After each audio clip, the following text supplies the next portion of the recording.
name is Kate Hoving with the Reeves Center, and I'm going to introduce our moderator, Chris, if that's okay, for the panel, and then he will take over. So Christopher Tyree is a Virginia native and the Senior Director and Co-Director of the Virginia Center for Investigative Journalism, which we're all very excited, and our region is affiliated now with the local public television and radio network, WHRO, WHRV. For more than 30 years, his cameras and pen have carried him to report on stories on nearly every continent. His award-winning projects have helped shape policy and spur awareness of important issues. His work has been published in hundreds of the world's leading periodicals and broadcast networks, including BBC, New York Times, Washington Post, NPR, and Deutsche Welle. He earned a graduate degree in visual communication from Ohio University and a BS in journalism from James Madison University. So thank you, Chris. If you can take it from here, our moderator for our second panel. Great, thank you so much, Kate. And it's thank you all for having me and this amazing panel to talk about what can be a pretty hard topic to talk about, which is, does media intimidation look the same everywhere? The stories from different parts of the world. Before I get started, I kind of want to introduce our panelists here. I want to just start by talking about something that I think is an underlying baseline for a discussion like this, and that is that journalism is in service to democracy. And you notice I did not say media.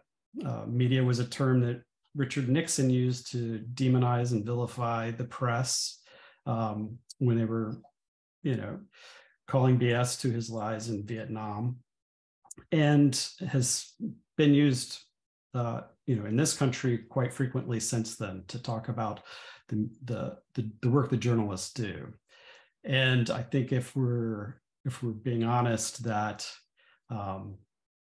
if you're in a regime, if you're in a country, or if you're in a society where the press is being vilified, challenged, intimidated, then you're probably on either not in a democracy, or you're on the precipice of not being in a democracy. So with those cheerful words, I'd like to introduce a couple of our panelists. I'll go in alphabetical order, and we'll hope that Upar will join us shortly. But Martin Plaut is no stranger to the challenges of press freedom. He has worked in some pretty challenging countries in the Horn of Africa, including Eritrea, which is maybe one of the most repressive regimes in the world. Covered the Lord Resistance Army in the Democratic Republic of Congo. He covered apartheid in South Africa, and is currently a research fellow with the Institute of the Commonwealth Studies at the University of London. And we have Natalie Southwick. She is with the Committee to Protect Journalists, specifically looking at Latin America and the Caribbean as their program coordinator. And before joining CPJ, Natalie was America's Research Associate as CPJ's America's Research Associate in 2017. She was based in Bogota, working with Witness for Peace's international accompaniment team, which I have great respect for. And her reporting has been featured in the Boston Globe, Rio On Watch, which I've worked with before myself, and many others. So thank you all, and hopefully we'll get Upar here soon, because I think he has some really great story. To kick this off, I was wondering, first of all, what you both thought of that introduction, sort of the underlying principle that journalism is in service to democracy, and then sort of broadly talk a little bit about what you've seen over your careers in the areas that you focused in, and also how has that evolved over time. And Martin, we can start with you if that's okay. Oh, sure, happy to. In terms of democracy and open trust and transparency, could you ask people to turn their videos on? It's very off-putting not to know who's we're talking to, and unless there's some specific reason that that people have a really good reason, I think it's frankly rude to sit in a meeting and not have your video on when we are doing it in video. I mean, let me frankly, just interrupt and say we do have. I think at the university very much discourages us from asking students to put their videos on because people live in different locations and they have more or less comfort. When you're in a classroom setting, everybody is on an equal playing field. If you're in an apartment, it's a little bit different. So if people are comfortable putting their videos on, that's okay. But if they're not, then I'd want to follow university policy and let people be free to do as they wish.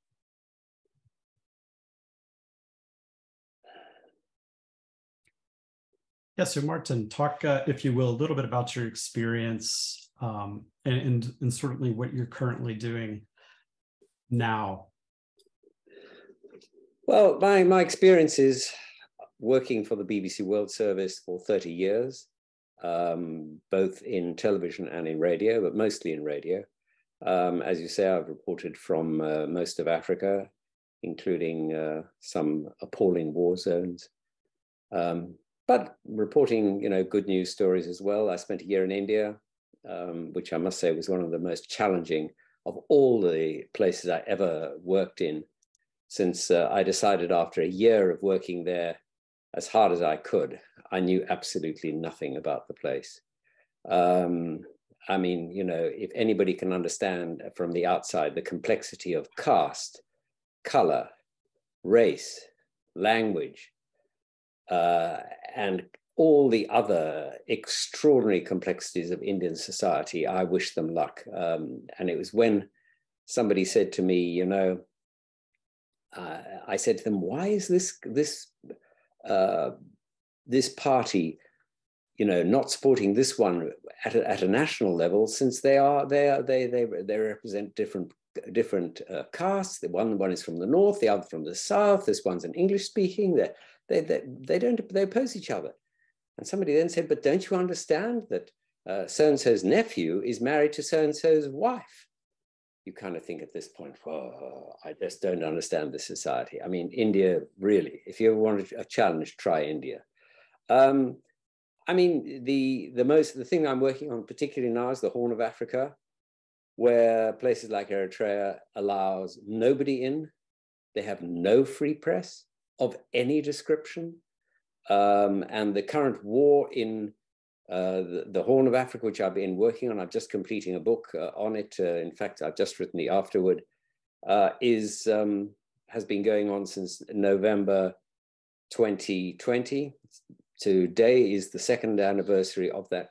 And I don't know, I mean, just so that I can see, how many of you have heard anything about it? Just raise your hand, just so I can see. 2 of you, 3. I mean, it's just sorry, maybe 4. I mean, it just is extraordinary. This is a war. It's the worst war in the world right now. Something like between 600 and 800,000 people have died, and most of them are civilians. What has happened to women is beyond description. I truly will not describe to you what has happened to some of the women in this.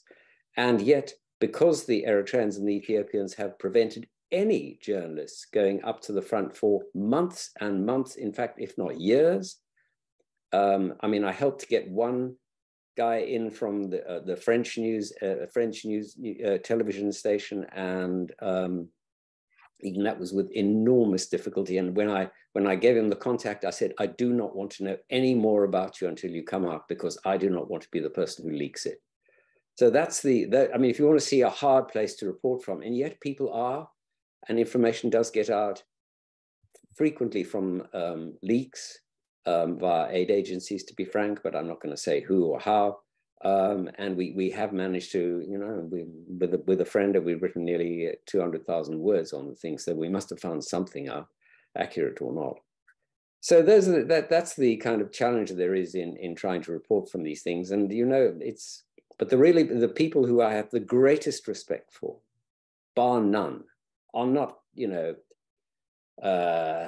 people like myself, who go in and, can come out, and I have a European passport, but are the local journalists who sweat their guts out day after day under the most difficult circumstances for a pittance, and who are frequently beaten up, killed, and the rest of it. And they are the people who are the real bloody heroes in all of this. And they were the people I always relied on. Them and the peasants. If you go into a village and you speak to peasants, I've never met a peasant who told you a lie. I mean, they're just incredible people, mostly. In towns, people lie to you, but in the countryside, very seldom. Anyway, sorry, that's a brief ramble. It's okay. And Natalie, that sort of leads into a little bit about what I was interested in talking to you more about. How are local journalists in Central America and the Caribbean, how are they working? I mean, I saw a fairly horrifying statistic recently that 13 or maybe more now journalists in Mexico alone have been killed this year.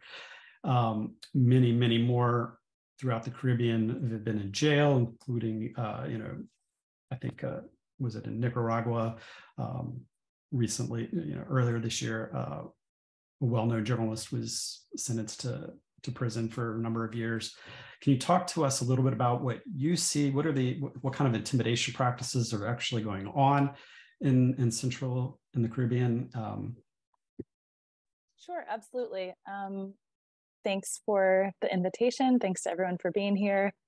Just a note, because our security people would reprimand me if not from a security standpoint, there's plenty of reasons to keep your camera off at given times. So I'm fine with folks' choices about whether or not they feel like it's a good decision for them.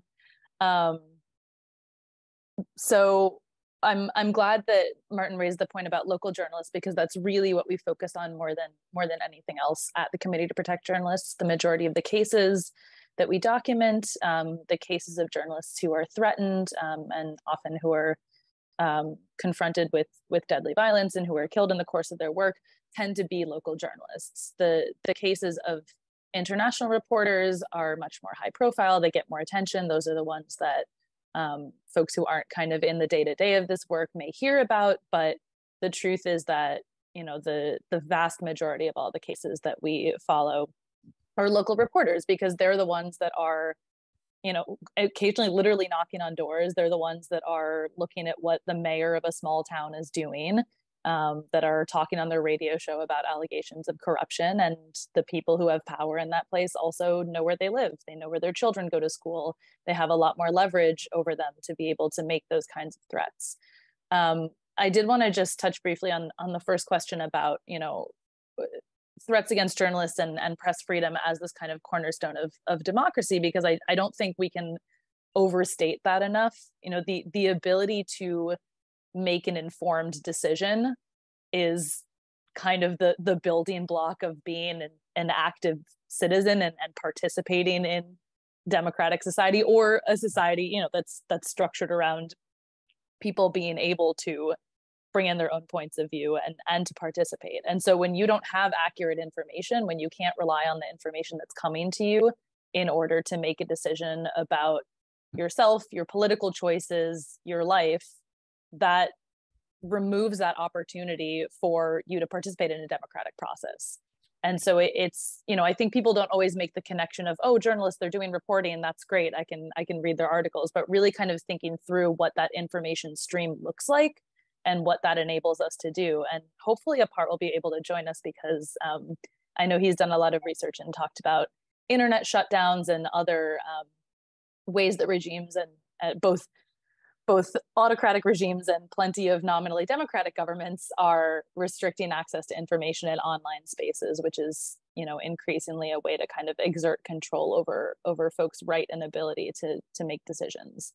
But in terms of the region, in terms of Latin America, you do have a lot of local reporters, particularly in Central America, but also in a lot of communities in Ecuador and Brazil, throughout South America, that are doing community reporting on the ground. These are small community radio stations, a lot of indigenous radio stations and media outlets, many of which are broadcasting in the languages of the communities in which the reporters live, and may be the only source of information for that community, especially if folks don't speak Spanish or Portuguese. And so, again, the kind of role that people play within, especially their local communities, puts a target on their back in many scenarios. You're spot on with our statistics for this year in Mexico. CPJ has documented 13 cases so far of journalists who have been killed. 3 of those we can definitively say they were targeted for their work. The other 10 we still have to look at because as with many cases in the region, it's often hard to kind of get a clear look at what threats someone was receiving. You know, people are often afraid and don't necessarily want to talk about the threats because they don't want those to turn on them. It's been the deadliest year that we've ever recorded for journalists, both in Mexico and in Haiti this year. We've documented 5 cases of journalists killed in Haiti. And so I want to make sure to mention that because there are many Haitian reporters that are absolutely risking their lives every day going out to report. And the lack of any political will from authorities is really kind of leaving them out there on their own. But in addition to that database, the cases of journalists killed, which is kind of the fundamental thing that CPJ reports on, there have been a number of cases of journalists facing legal processes, facing criminal charges, a few that are in prison. There's 2 journalists in prison in Nicaragua right now and another one in Guatemala. And we're seeing a kind of increase in these types of cases of authorities going after journalists using the legal system to kind of try to censor them and sideline them, which is a really, really concerning pattern. Yeah, so concerning. I know, so I think, as Kate mentioned in my intro, I have had experience, even though I'm a Virginia native, come from a very small town. We had more dogs than people in my little town in Southwest Virginia. I was brought up watching Walter Cronkite and seeing that kind of reporting, and my parents were very encouraging of me as a youngster to question what I was seeing and to ask those questions, and it got me very curious about the world around me, and it's certainly led me to report on a lot of different topics. But in 2018, I was working on a story about globally looking at youth and activism versus voting, and are they more very active in showcasing their points of view, but are they actually showing up to vote when democracy counted? And it actually brought me to Zimbabwe, which was holding its very first democratic election since Mugabe. And there was a young politician, Nelson Chamisa, was on the ballot. And I'm going into the country as a journalist to report on that meant I needed to change the way I communicated with some of my other journalists in the country. It meant that I had to go to more secure formats to communicate. We talked in person, outside a lot, because we knew I'll be back in 1 second. Apologies. Sure. That we would be, that we were probably being targeted as we went into the country. We obviously had to go through a lot of forms and governmental regulations in order to just even be able to report there. So we were very much on the government's radar. And ultimately, that election didn't necessarily turn out. I think it was a democratic election in name only. The strong man ended up prevailing, as pretty well predicted. But, are you seeing, and I when Martin gets back, here he is. I'm curious with both of you, when you've gone into reporting into other countries, and I can actually talk about that, how we are dealing with that locally, reporting in Virginia as well now. Are there precautions, or what are you telling, and how are you working with journalists in those countries to feel that they have a little bit more security and that they can get their stories out there? Either one of you, yes.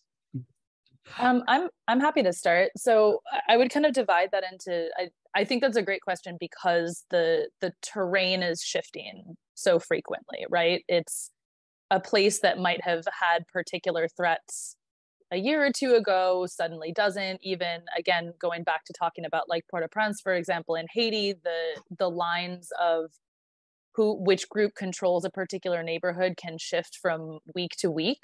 And so you're constantly having to do a risk analysis. That's one thing that we emphasize to any journalist, any editor, any newsroom that is sending someone out on assignment. Even if you don't think that there's any potential danger, you should still be doing a risk analysis in some form. We do a lot of work trying to make sure that editors have access to, templates for that, just that it's something that is part of the assignment process, because you should be thinking about it from the beginning. And this goes for local journalists as well as international ones. It's going to look different, obviously, if you're flying into a country, if you're thinking about, is there a possibility I'll be stopped at the border? Is there a possibility that my devices will be searched? But that's true for someone who's a local reporter if they get stopped by police, for example. Most police agencies in the region, and I can't speak for the rest of the world, but I know plenty of them have tools like Celebrate, which you can get access to someone's contacts, their conversations, all kinds of things from just having their device in custody. So like if the cops stop you, they take your phone away from you, there's a very real probability that they could or have gotten access to your communications. And so that's something that we emphasize, and that's just pretty much standard across the board at this point. Unfortunately, obviously there are more sophisticated tools like Pegasus, which can be used to like really get sort of deep access to all of the information on someone's device, but those are much more expensive. Not to say that there aren't plenty of governments who are using them. We know the Mexican government has targeted journalists. Earlier this year, we found out that the Salvadoran government we technically can't say that the Salvadoran government used it against journalists because they have not admitted it yet, but the company that makes Pegasus says they only sell to governments, and it's been used in El Salvador. So we have drawn our own conclusions from that particular scenario. But and so those are digital threats that didn't even exist 10 years ago that people are now having to really consider in terms of the work that they're doing, especially because everyone's using all kinds of devices for their work, but particularly a lot of local journalists. If your news platform is based on Facebook and a lot of what you do is a Facebook live stream, your device is your main reporting tool. And so if that's compromised or if that's threatened, then you don't have an ability to report anymore. And the same, I think, the case over the summer of Dom Phillips and Bruno Pereira, who were killed while they were on a reporting trip out in the Amazon and in the Brazilian Amazon, is another example of just how quickly things can shift on the ground and why these risk analyses are so important, because you're talking about two people that knew the territory incredibly well, knew all the groups that were there, had very good connections. It's not newbies going into some place where they maybe should have looked up, where Honduras is on a map before they ended up there, for hypothetically. But it still just shows how quickly things can shift and how you need to have a security plan. So that's, our main advice is think about things ahead of time and do as much of a risk analysis as you can, because you don't want to be scrambling to try to figure something out if you're somewhere with no cell phone service or your boats run out of gas and up the Amazon.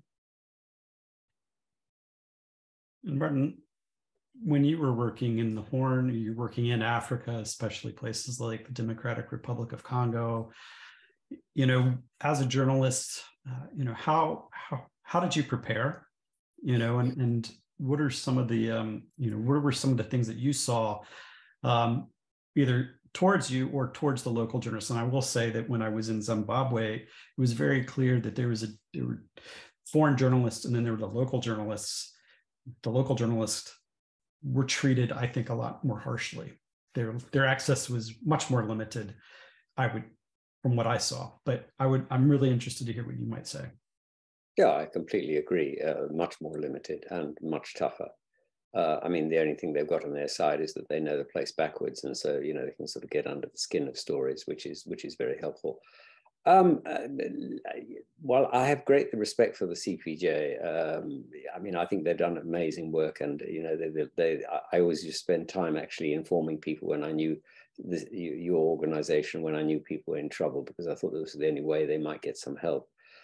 I don't believe in assessments. You know, most of them are absolute nonsense. You fill in forms, pages and pages of forms. They mean absolutely nothing. I do believe in training. I believe in it really, really strongly. And before the BBC deploys anybody, you go through what they call a high-risk environment. You get a week's training, which has to be renewed every couple of years. And the week's training is with two groups. One is with an ambulance crew, and what they put you through, and the blood and gore that you see, and what they try and, I mean, you know, I've been told how to try and stop the bleeding when somebody's leg's been blown off in a landmine. Well, quite frankly, I'd rather slit their throat, because I mean, the chance of me stopping their bleeding is practically zero, especially in the middle of nowhere. What are you going to do? But anyway, I mean, you know, they're really, really good. I would trust an ambulance worker above just about anybody else I've ever come across. They are amazing people. And the other half was by I don't know if you know, the guys know the SAS, Special Air Services. They're you know, the equivalent of, I don't know what you call them, paras or commando units. And they gave us the other half of the training, which was, I mean, nothing about weapons. It was about things that you really don't want to come across, like landmines, tripwires, how to make yourself slightly less visible, slightly less at risk. I mean, for example, that you should try and hire a room at the back of a hotel, not the front, because the bomb always goes up to the front of the hotel.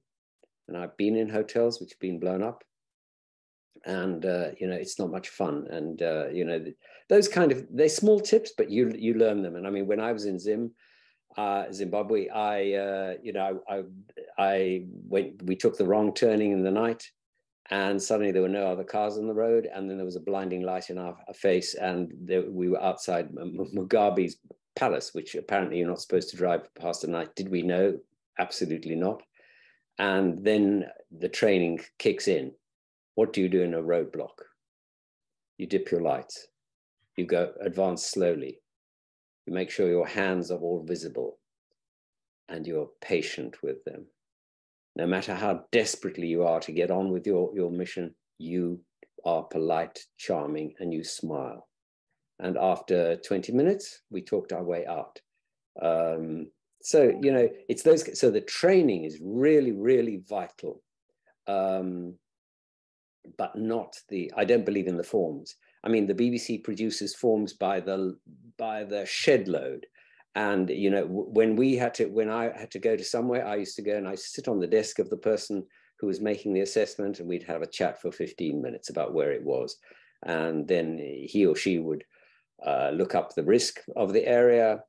They'd say yes or no. Simple as that. I mean, you know, filling in a 15-page form where you've got to tick every blooming box because there isn't a single risk that you're not going to face is pointless. And there's some places that I've flown into. I mean, one in particular was in the DR Congo. It was in the far north, where, you know, I just went into a place. I hired a plane. We went up to the far north. We landed on an airstrip where the guy had to fly over it to scare away all the animals. Then he landed on it. There was absolutely nothing else apart from the airstrip. And we just had to hope like hell that somebody would arrive. And thank goodness they did. And they took us into town. And he said, I'll be back in a week's time, unless there's a storm. Bye. And the story we were doing was of 250 people killed in a church which was burnt down by the Lord's Resistance Army. We didn't even know where they were. So I mean, you fumble your way forward. There's no other way of doing it. But if I may just say one other thing, and it's easy to get hung up on the kind of risk and the you know, all that kind of thing, which I mean, look, I take terribly seriously, and I'm as scared as anybody. I'm no bloody hero. The real danger to news is not from people trying to slit your throat or blow your head off. There are two major dangers. The first one, and the most obvious one, is getting in a car. Certainly in Africa, The way you're more likely to be killed than anything else is the bloody roads. I mean, the roads are just so appalling, and the same is true in India. The second and the bigger risk, which is something we could all do about, is the lack of money. I mean, the young journalists are taking more and more risks for less and less money because there is no money in the news industry. When I started working on Africa, there were each major British newspaper had 3 correspondents, plus one in Africa, plus one in Cairo, so 4. Today, you're lucky if they have 1. Yeah. There is no money left. The advertising has gone away. Getting an editor to send you anywhere, you have to practically get down on bended knees and scrape to send, because they don't have the money. And right. That is what's killing the journalism industry, and it forces young journalists to take more and more risks for less and less, cutting corners all the time, and that is absolutely critical, and it's really, really important. I mean, and I would, if there's one thing anybody can do to help this, it is by buying newspapers and subscribing to things, because it's only by getting the money back into the system that we will make it possible for, and it's the worst form of censorship. Right. Yeah, I would, I don't know that I would necessarily agree that there's no money in it. Obviously, there's money at Fox and Twitter now. There are, and I think it was very systematic. Wait until Musk has taken out his 40 billion or whatever it is. Right. Because I think we all agree that money buys information, and information is power. And when you have the control of that, then you can kind of steer the narrative. And what we've seen, I think, over the last, since I got into journalism, probably in the last 20 years, is just the systematic chipping away at the core of that. And that's sort of, we talk about, this polarization that was mentioned in an earlier conversation. That polarization is financial polarization. That is major wealth gaps, and the wealthy have control of the information. We see hedge funds chopping down local newspapers. And so I think at some point you almost have to realize that the model must change if you want democracy. And if anything gives me hope, it's that we saw in Brazil that at least a slim majority voted for democracy, in that compulsory election, but still they voted for democracy. And there's this, and when I was in Brazil, I was amazed by all of the smaller nonprofit news organizations that were starting up there to do that work, and looking, and how do you fund that? So you're absolutely right. Money is critical in where does that money come from, and I think that is a huge headwind that the journalism world and societies who favor democracy really need to address. It's certainly critical in the United States. We must admit that. I think in the previous talk, Carl was very passionate about that and what he saw and what he sees in that regard, how fragile that democracy is. And so I'd love to hear, Natalie, you talk a little bit about how you see the money in countries. How are these smaller news organizations getting started? What can we look for positively in this harder talk about press intimidation?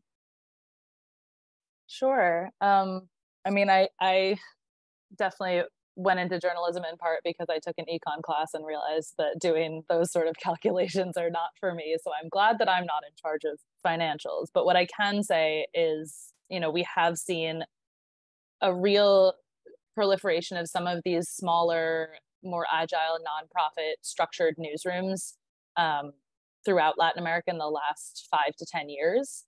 Part of that is just a response to the media landscape. A lot of countries, you have a couple of really big legacy outlets. They're owned by not necessarily billionaires in those circumstances, but, you know, families with historically a lot of money. And so they're kind of, you know, often have their own kind of political positions and editorial lines, and are interested perhaps in doing investigative journalism up to a certain point, but not much farther than that. And so a lot of journalists who are interested in particularly looking at corruption and kind of digging into what was happening with, you know, with the governments and economies of the countries they live in, felt like it made more sense to go the independent route. And so that has looked like a nonprofit structure in a lot of places, which also now is why we're seeing an increase in laws, particularly in Central America, but in a number of countries that are oriented towards keeping a closer eye on, more scrutiny, or in some cases restrictions on funding for nonprofits in those countries. It's not only to get at journalists, but it absolutely has the effect of limiting a lot of this independent reporting that in many cases has been really critical of the governments in question. So that's something that we're trying to keep an eye on for sure in the region. But, you know, I think that there are a lot of different examples of these models. You have El Faro based out of El Salvador, but covering a lot of Central America, is perhaps the most well-known one in the region. They've been around for 20 plus years. Agência Pública in Brazil is doing some really incredible investigative reporting with kind of a similar structure. There, you know, you can go down, you can start in Mexico and go down through the entire region, and there are examples in almost every country, which is really exciting. One of the advantages in this hemisphere, obviously there are hundreds and hundreds of different languages that people speak throughout the region, but there are, you know, common languages that span a lot of the region. And so it allows a lot more collaborative reporting across borders, because people can share information, they can speak to each other, they can communicate more easily. And so we're also seeing, both for safety reasons for some of the journalists doing their reporting, also because these stories are stories that span borders, and also just because that way you have more resources to kind of bring into the investigations that you're doing. We have seen a lot more collaboration, which I think is really encouraging, because journalism is often it can be a really ego-driven, very individualistic kind of competitive space. And that's certainly present in a lot of newsrooms, and including some of the ones that work on these projects. But I think seeing reporters kind of put aside that need to get the scoop and get out ahead of other people in the interest of the story is really important. And that's something that is really encouraging. Yeah, it is encouraging. And, you know, we founded the Virginia Center for Investigative Journalism started doing the research on it in 2018, shortly after I got back from Zimbabwe, because I was looking at the landscape in Virginia and being equally as concerned about what was going on here as what I was seeing when I was doing a lot of international journalism. And growing up here, I was extremely concerned. And when we first started, that was founded in 2019, you know, believe, just to give perspective to anybody who might be on this in the room here from Virginia. When I started at the Virginian Pilot back in 2000, roughly, between the two competing newspapers in the southeastern part of Virginia, we had close to probably 500 journalists working. Today, there are 30 for that entire region. And that includes some editors. So it's troubling. We saw a need to rethink the way we do journalism. And that's why we founded VCIJ, as a way to be more collaborative, realizing that there's a mechanism to do the work that needs to be done, the investigative reporting, the kind of reporting that can really turn the dial and really hold the powerful accountable, and do that by working with the legacy media as well as the new media, and to think about, how do we get our stories in front of more people?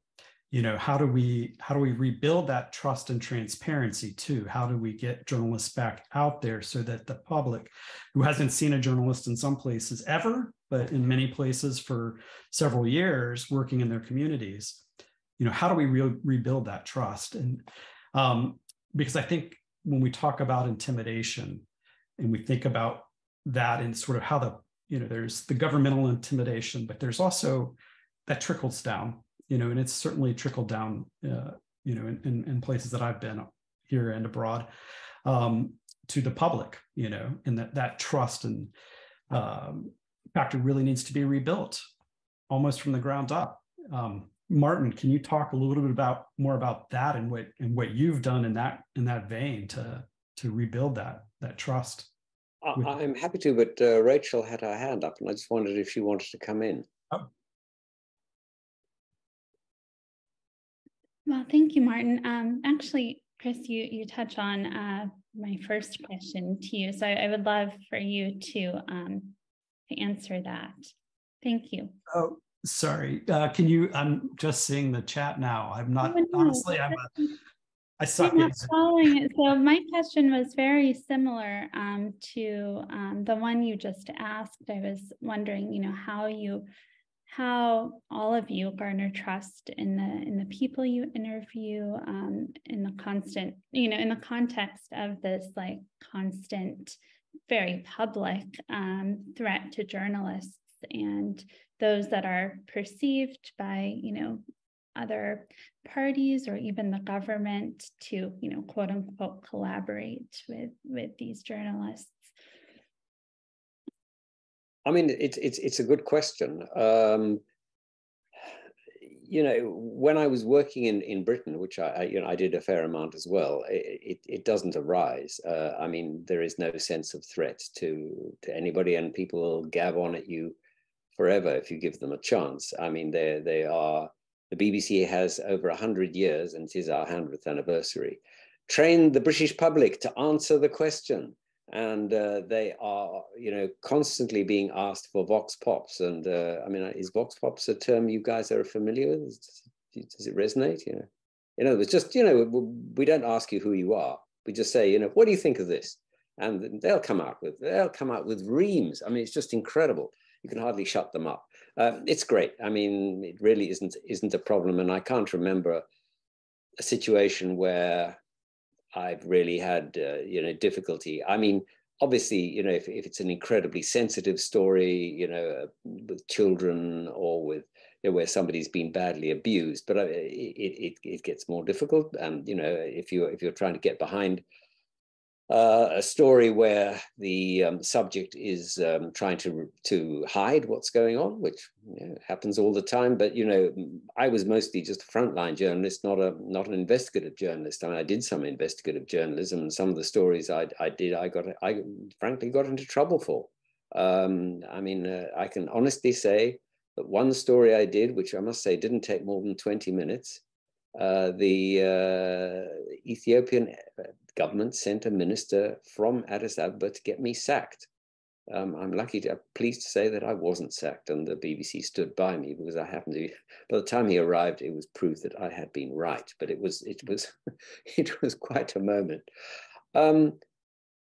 So yes, there are these threats, and I mean the place I found most difficult to work in of all was actually Hong Kong. Mm-hmm. I think the Chinese have ways of intimidating their population and have inculcated in the Chinese people a wariness of answering any questions from anybody that I'd never come across. I mean, across anywhere in Africa. I mean, unless somebody was holding a gun to somebody's head, they were almost always happy to talk to us. And they certainly knew the BBC. I mean, I've actually walked through markets talking to a friend, and somebody has turned around and said, "Oh, you're Martin Plaut." I said, "How on earth did you know?" He said, "Well, I've heard your voice." They'd heard me on the radio because they'd been listening to it on their mobile phone. So you get these strange experiences, but in China, very different. And the use of things like face recognition software and the kind of Pegasus software that you were talking about earlier is extraordinarily intimidating. And that has, that certainly is an issue. But most of the time, I haven't had much problem getting people to talk to me. Even even people in, you know, in positions of power. It's only in long-term investigative work that you can get more resistance, because you really are uncovering the things that people definitely don't want to know. Actually, Martin, if I may ask a follow-up, because your comments on China actually touch on a second question that a friend of mine wanted to explore more specifically, is the impact of state-controlled and state-policed media and internet. Natalie, have you experienced that in your work in Central and South America? What does that look like for journalists on the ground there in trying to investigate and interview people? Thank you. Yeah, absolutely. The short answer to your question is yes. We certainly have in some contexts, and I would say it's increasing in some spaces. Just to kind of briefly respond to your first question, it made me think of a conversation that I had recently with some journalists from Nicaragua who are in exile in Costa Rica now. There's several dozen journalists who have left the country in the last year or two, and many of them are working out of Costa Rica. The situation for the media in Nicaragua right now is frankly pretty alarming, and part of why I think it hasn't gotten more public attention, in addition to the fact that everyone's attention is stretched really thin these days, is just the fact that pretty much no one has been able to get into the country to report for about 3 years now. If you're not Nicaraguan, and even if you are, authorities are not letting any reporters in. And many of the independent reporters there have left. So the few people who are still doing journalism are working for mostly state-controlled or affiliated media outlets. So you do have a scenario there where, the government is actively engaged in this kind of smear campaign to undermine trust and interactions with independent media, to the point where people don't want to be seen publicly doing an interview with someone from one of those media outlets, because then they could potentially be summoned in as part of an investigation that's been ongoing into independent reporting. They could be, their neighbors are going to talk about them. There's all sorts of both structural kind of potential criminal charges, but just kind of social repercussions for that. That being said, there's still reporting happening in Nicaragua. There's still information getting out. And when I was speaking to some of these journalists, that was exactly what they said to me. And they really emphasized the trust and the relationships that they had with people who had been their sources. The fact that people know them, that they know that they can come to them. As, when you have years of developing sources, and when you're in a community and people see your face and they know who you are, then they do trust you on an individual basis. And so when you're having that interaction, people aren't necessarily thinking about the media. They're thinking about, oh, I know this person. I know who they are. I know that they're going to take my words seriously.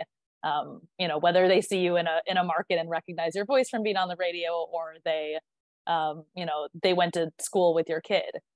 So that kind of level of personal trust and confidence, I think, is vital, especially in scenarios where there is tight state control of the media, where there are potential repercussions for people for being sources, not even for being journalists, but for speaking to journalists. Obviously, Cuba is kind of the most extreme structural example of that you have state control over the media for 60 plus years. It's actually illegal to be a journalist if you don't work for a state outlet in Cuba. But again, people still do it, and they still have sources, and people still talk to them. I can talk more about what the workarounds are for Cuban journalists, because it is, it's more, there are a lot more measures that they have to take, including hosting websites outside of the country. They have to use VPNs. They have to use all sorts of other means to get around the really extensive state surveillance that's present there, and just kind of legally being able to run their websites and their media outlets takes a lot more planning. But there are lots of strategies, and I do want to just kind of bring in the perspective of these Nicaraguan journalists who are saying, people are going to keep talking to us. We just have to we have to adapt how we're doing our reporting, and we have to adapt how we interact with sources, but we're gonna keep getting information. If I may just come in, I mean, there is one other source of not so obvious blockage in getting between you and your audience if you're trying to get to them, and that is your own organization. It may seem bizarre, but you know, certainly in the BBC, the regulations on what you may or may not do are this thick. And let me give you one specific example. You want to go and interview a child about something. You have to get permission from the child, informed consent, which for a 5 or 6 year old is pretty difficult. You have to get the permission of the family, and you have to get the permission of the teacher, right? Okay. So then you arrive in, shall we say, Sudan, and you are doing a story about a rebel group. And you go and, yeah, they find some of the kids who were abducted, and some of the kids who were abducted were forced to kill their parents before they were abducted by the rebel group. Some of them were forced to cut off the ears or the lips of their family members, right? So this is what these kids have been through.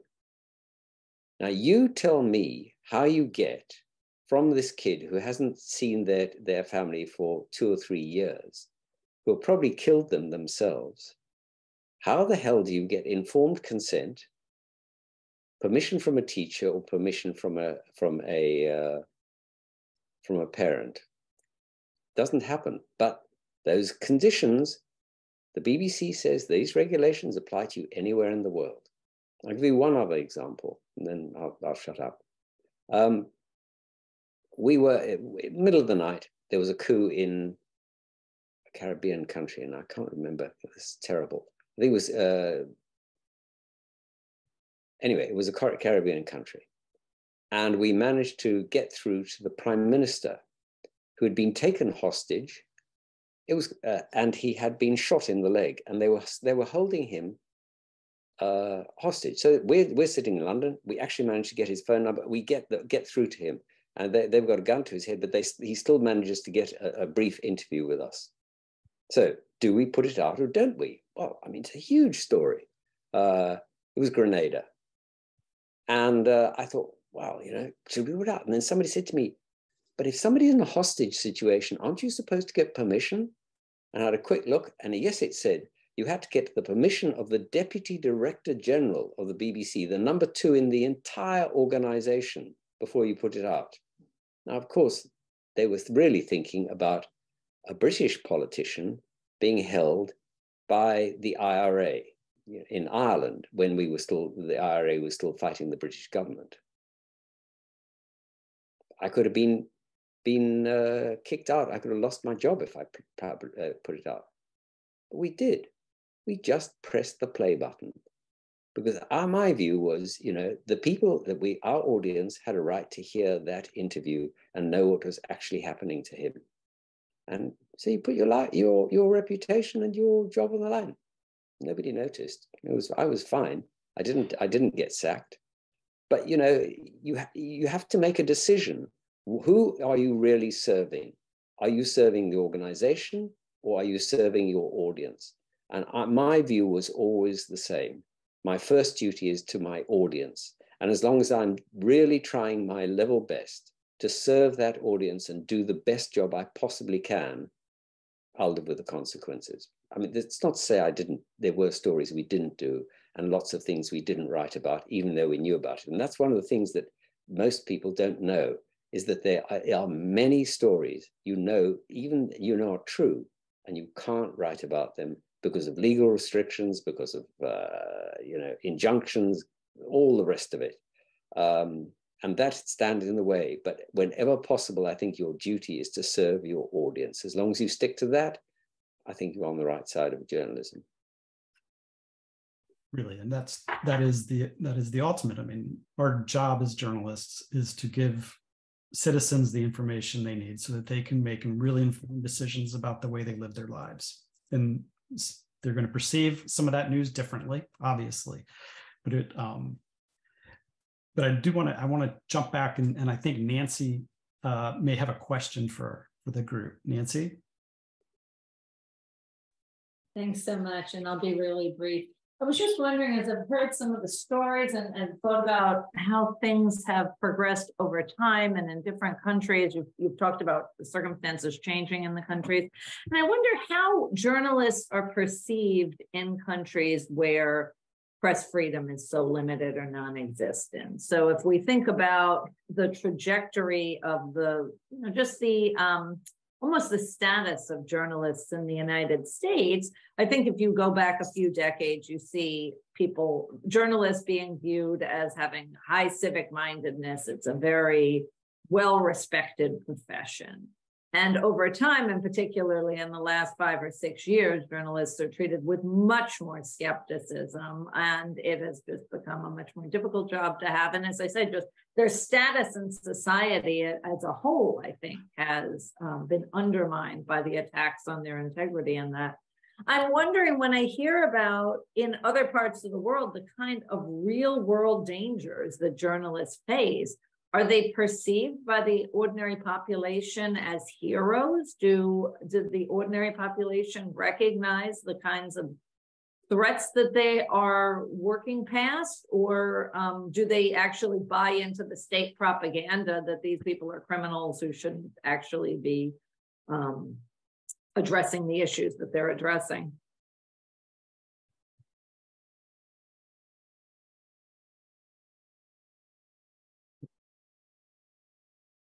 Those are great questions, actually, Nancy. There's a lot there to unpack, for sure. I think I can't speak for a journalist working in a foreign country. I can speak about my work here in the United States, which isn't a lot different these days than of what I've seen in some of the other countries that I've worked in, like Sudan, in that we see very powerful people in charge of media use that as a weapon to demonize the legitimate work of journalism. And we need to be very clear about two different words there: journalism and media. Journalism are people who are willing to, who founded a need to give their fellow citizens information that is truthful, credible, that they can use to make good decisions. Media, however, is different. Media has a point of view.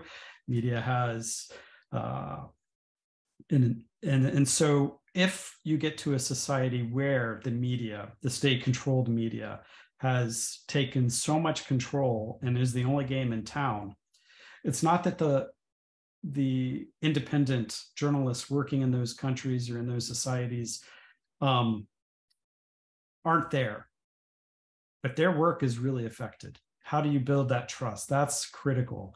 How do you regain the trust when the powerful in play have the keys? And we're seeing that happen in the United States right now.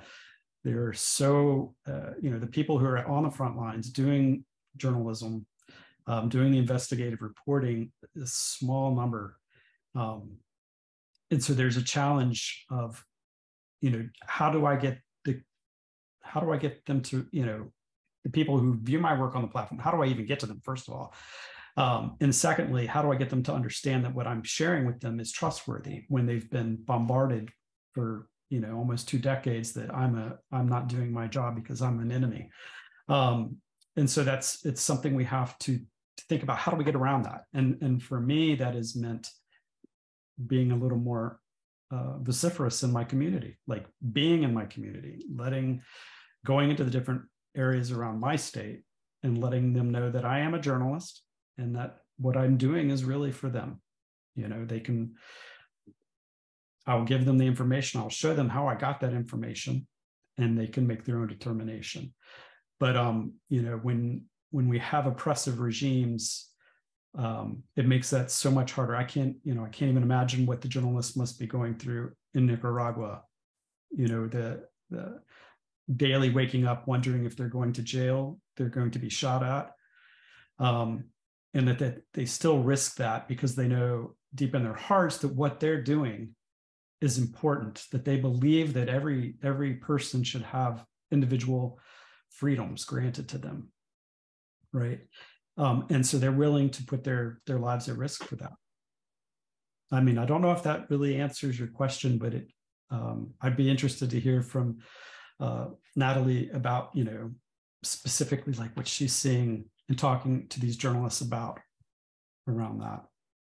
Yeah, absolutely. I would love to follow up on that because I think it's, you know, that's really helpful framing, kind of thinking about what it means to get up in the morning and do this kind of work in different scenarios. And thank you for the question, Nancy. I actually would love to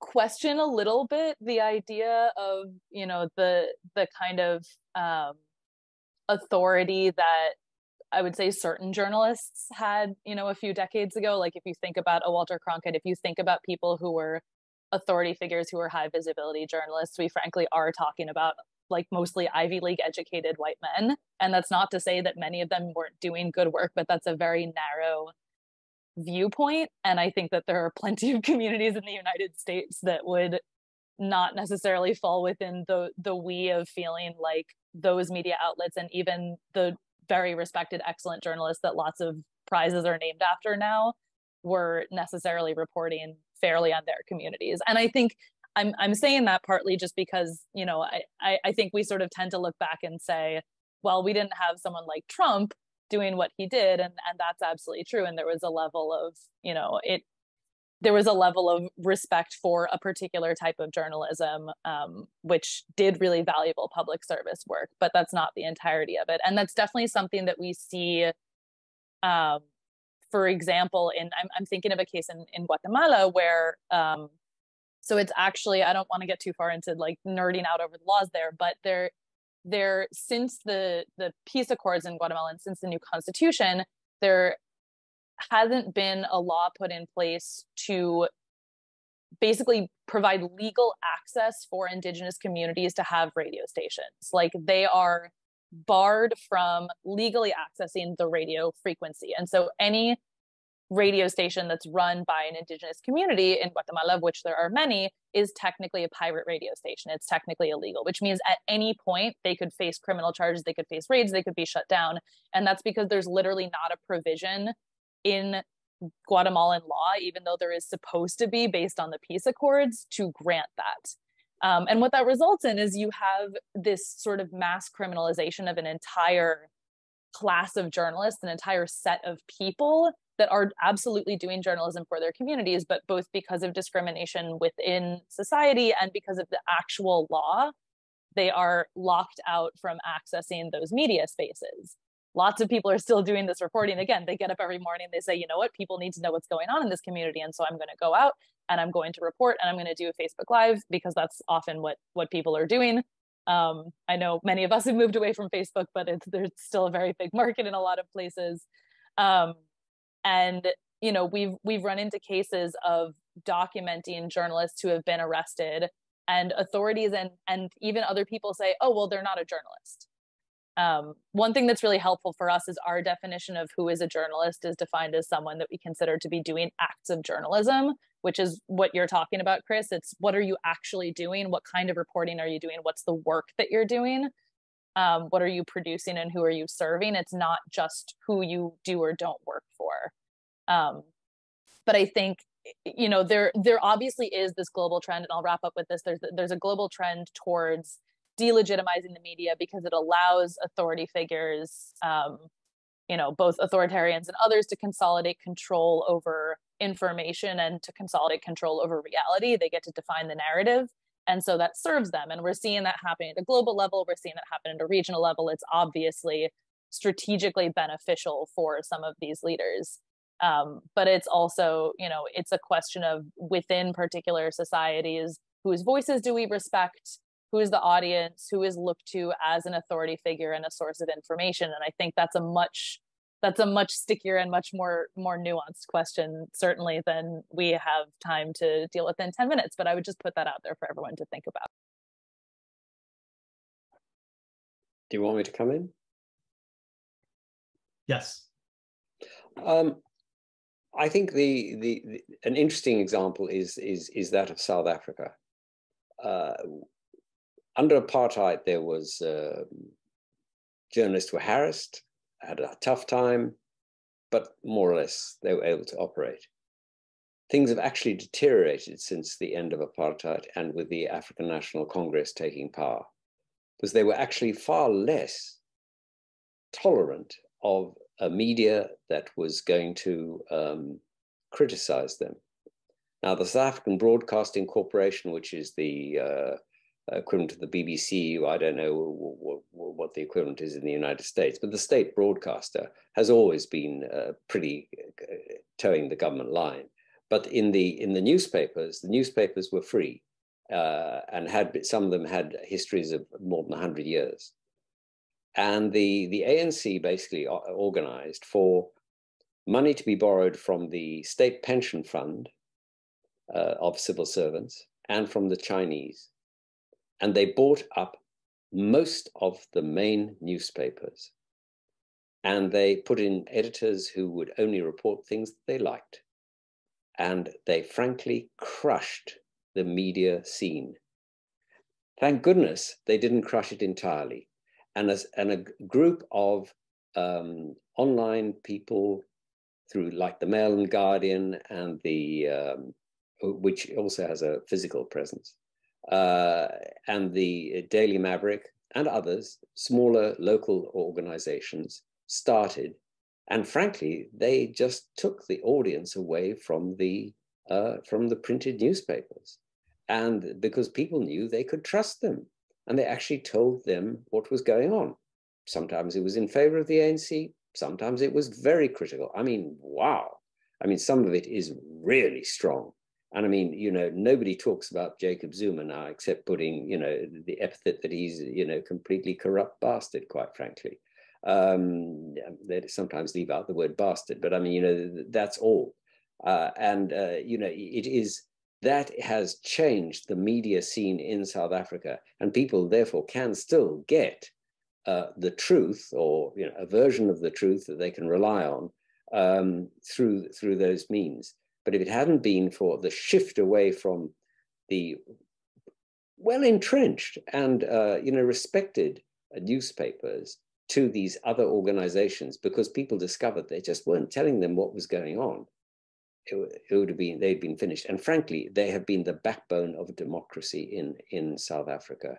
And if democracy survives in South Africa, and it's still, nothing is ever certain.